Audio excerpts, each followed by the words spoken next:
What's your baseball philosophy? What gets you so far? Um, for the most part, you see people with talent, you see people that work hard, and the best people are the people with talent that work hard. So the harder you work, I think the farther you're going to go. Now, as a pitcher, do you pitch to your strength or a batter's weakness? You try to make a combination of the two. You never want to go too far away from what your strengths are because when you're not at your best, then you're at your weakest. So it certainly helps to try and pitch to their weaknesses, but you got to stay with what you're good at. Now, everybody talks about the first-round draft picks, but once they get in an organization, sometimes some of them get passed up by guys drafted in the later rounds. Why does that happen?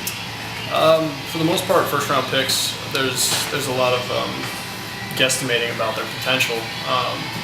Some of them, really work out, and they're just the best players in the game, and sometimes it doesn't. But it's not, they're all working hard and trying to do the same things. But the rest of us are getting to the big leagues. Now, in spring training, every team brings in more guys. They trade for more guys, sign free agents to compete with you at the major league level. When you show up, there may be 15 guys on the mound. How do you approach that? It's tough. I mean, they want your job, but for the most part, it's all friendly. You know that if you're good and they believe in you and you have the talent and the work ethic especially, that's what's going to take you farther. So that they're trying to motivate you by putting competition in there, and if you fail, they're going to give the job to somebody else. So you really have to work hard. Now, baseball is a failure sport, they call it. You have injuries, you're up and down the organization. Has there been a time yet that you wanted to quit baseball? No. Baseball keeps you coming back for more. You're right, it is a failure sport. It's all about how many times you fail, but those times you succeed, it really keeps you motivated. What are some things about pro baseball you learned the hard way that nobody told you about?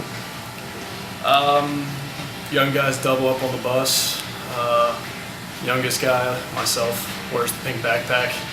That's how it started this year. But other than that, it's been pretty self-explanatory, so no hard lessons learned. Now, once you sign a contract, you're a professional baseball player, obviously. Right. Was there a moment before that when you realized you were going to play professional baseball? Not out of high school. Maybe sometime my sophomore year, I started getting some letters and interest at Kansas State. And my junior year, things really took off, and I was playing pretty well, and interviews started happening more and more, and I started having to fill out questionnaires very often. And it really occurred to me that I can just go with this, and so then I got drafted my junior year and signed, and I've had a great time since. You read the scouting reports, Baseball America, where they rank you in the organization, things like that?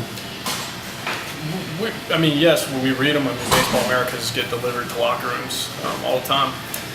But, you can't, whether it's what you read is good or bad, you can't put too much stock into it. People call you and tell you mom and dad send you stuff, say, hey, look what I read.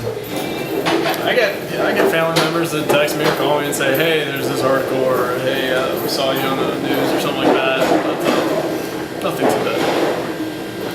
How do you handle the fans, people yelling and screaming all the time? Really just got to get used to it. Yesterday when I was pitching, there was a guy yelling at me the whole time. But by the time I was done doing my warm-up pitches, I didn't even hear him anymore. So you just lock in on the glove and focus on what you're trying to do against the hitter, and the rest takes care of itself. How about the umpires, especially as a pitcher? How do you handle the umpires? Smile a lot.